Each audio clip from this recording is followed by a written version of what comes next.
All right, party people, it's time again for us to take a look at some mathematics. We're doing Unit 2, Lesson 16. All right, so now we're doing one digit times three-digit numbers. Don't freak out. It's pretty much the same dilly as we've done before, just doing a longer area model. So if you look at what they've done here, 7 times 3,000, here is their area model, and they've chopped 7 into each of the hundreds there. So 1, 2, 3, 4, 5, 6, 7 hundreds, right? And the 3,000, they chopped into 1, 2, 3,000. So if I do 7 times 3, which is what they're doing here, right? 3,000, they turned it into 3 times 1,000. Okay. So then they did the 7 to 3, there they are, times 1,000, there we go. So 7 times 3, that makes 21, and 1,000 is 1,000, so 21,000. So the question they're asking here for number 1 is, when multiplying times 1,000, how many zeros can you expect in the product? Well, 1,000 has 3 zeros in it, so I'm probably going to have 3 zeros in my product, at least. If I'm doing 4 times 5 or something, there might be an extra 0 too. Okay, but at least 3 zeros in my answer.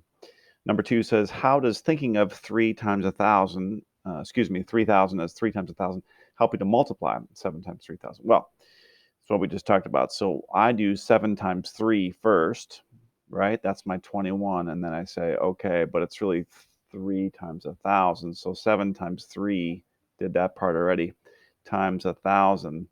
Okay, so that helps us to get our answer, 21,000. Okay, good. Oh, man, those thousands are weird, right? See my little tail? They look like Easter eggs or something, don't they? Maybe it looks like a pear. I'm going to draw a little leaf on there. That's not helping. Okay. Hopefully that makes sense to you. 21,000. Okay. Oh, boy, I'm making it worse. Oh, boy. Okay, I got to get back to math. Okay. So now this says draw a model for 4 times 8,000, then find the product. Okay. So if I was doing an area model for this one, I could just do it like this, 4 and 8,000, right? 4 times 8, 32,000. There we go. But they want us to do it kind of like they did up there. So if I put the 4 over here, 8,000 is going to be really long because 8,000 is really 1,000 and 1,000 and 1,000. Okay, I'm not going to make you do this, but this is kind of what they have in mind. Let me get rid of this stuff over here. There we go. Okay, so I lost track. How many is that? 1, 2, 3, 4, 5, 6, 7, 8. Okay. So there's all my 8,000 there. So each one of those things, 4 times this 1,000, so that'd be 4,000. This would be 4,000. You get the idea. So finding the product of that is kind of like what we already did. And when I'm going to do my area model, you guys know how to do this, right? So it's just 4 times 8 times 1,000. So 32,000. Now, if you were going to add all these things up, you could do 4, 8, 12, 16, 20, 24, 28, 32. Yeah, there's 32,000 there. So there you go. Bob's your uncle. All right, now down on here on this one, compare the multiplication methods. All right, we're taking a look here. Each one of these ones is doing 8 times 3,248.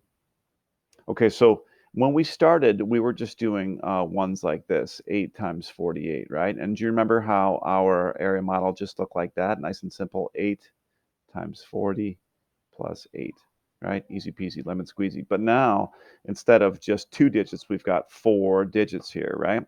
So instead, now we've got to make our area model, our rectangle model, a little bit longer, wider. So we have room for 3,000 and 200 and 40 and 8. And we're going to do each of those individually. A couple different ways to do it here. The place value sections method, which is like the area model. Okay, so I just write down all of the equations down here, being super duper careful, Wyatt, to line them up to make sure that I'm able to add them correctly. When you're doing expanded notation, okay, you're just chopping the 3,248 into its component parts, just like you do on top of the area model, right? So you can do it in that way. These are both the written method ways of doing it, and you can record the partial products underneath. algebraic notation, your favorite and mine. It's kind of the same as the expanded notation method. They've split up 3,248 into its pieces here. And then they're going to do 8 times 3,000, 8 times 200, 8 times 40, 8 times 8, except they write each of those equations down here. And the thing I don't love about this method is they write the things horizontally. They write the partial products horizontally. So that means you're going to have to go back and then rewrite them vertically so that you can do your addition. So for that reason, this one is probably my least favorite, but for some of you, that might make sense. Okay. So now down here at the bottom, they want us to make a rectangle model and then solve them. Now we aren't going to have room for all of these, I'm afraid. I know, dry your tears. So we're going to do it just for a couple of them. So let's try this one here, number 4. So if I do 3 times, I'm going to make this super long. And over here, I'm going to put 8,000 and 100 and 50 and 3. Forgot about my pluses. Okay, I'll let you get caught up. Go ahead and do that. After that, what you need to do is find the answers to each of those, put them in there. We're running out of room here to do 5 and 6. So why don't we also do number 7? You can pause it, get caught up on that one. And then when you're ready, Freddie, let's do number 7. Same way, I'm going to make this area model nice and long. I think they want us doing area models today. Is that what it says here? Make a rectangle model for each problem. Yep. And then we're going to solve it however you like.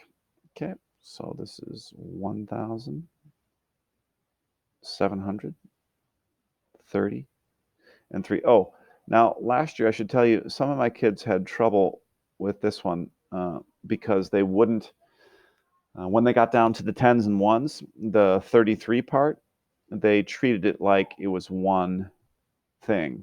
So their last box, they just wrote 33, and then they couldn't figure out how to multiply times 33. So just remember that you got to do it in an expanded form. Each digit here has its own value. Makes sense. Okay. So the last thing they want us to do here is draw a model for 9 times 5,432. Find the product using your own thing. Yeah, you know, we just did that. We just did that thing twice. Okay, so you solve those two. Don't forget to attach them to the assignment and turn them in, or figure them out on your own, whatever floats your boat. And yeah, there you go.